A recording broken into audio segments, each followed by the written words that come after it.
नागपुर के नंदनवन police ने एक सरफिरे पति को अपनी पत्नी पर जानलेवा हमला करने के आरोप में गिरफ्तार किया है। बताया जा रहा है कि साली को उधार दिए गए 5 लाख रुपए को लेकर हुए विवाद के चलते आरोपी ने नारियल काटने के चाकू से पत्नी के सिर पर हमला कर दिया, जिससे वह गंभीर रूप से घायल हो गई।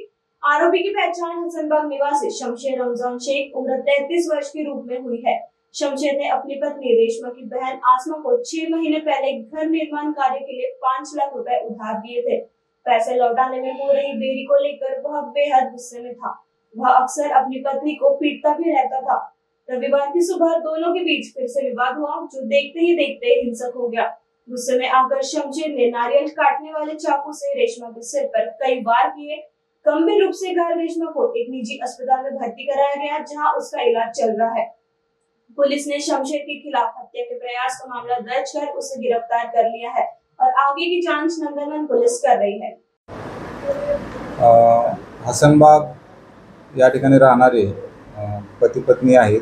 त्यामध्ये पतीने पत्नीला डोक्यावर कोयत्याने वार करून तिला गंभीर जखमी केलेले आहे।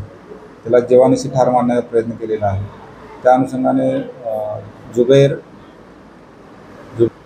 यांनी दिलेल्या तक्रारीवरून पोलीस स्टेशनला गुन्हा दाखल करण्यात आलेला आहे। यामध्ये हकीकत अशी आहे की जी जखमी महिला आहे तिने तिच्या बहिणीला 5 लाख रुपये पतीकडून घेऊन दिले होते। घराच्या बांधकामासाठी पैसे दिले होते, परंतु ते पैसे तिने परत मागून घ्यावेत यासाठी पती पत्नीला त्रास देत होता।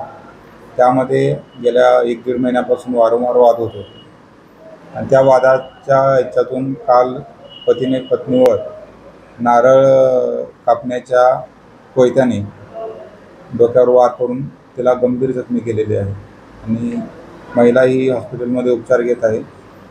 यातील आरोपीला आम्ही ताब्यात घेऊन अटक केलेली आहे आणि तो सध्या PCR मध्ये आहे। जखमीचे नाव आहे रेशमा परवीन शमशेर शेख, वय 32 वर्ष आणि तिच्या पतीचे म्हणजे आरोपीचे नाव आहे शमशेर शेख, वय 33 वर्ष। दोघेही एकाच ठिकाणी राहतात।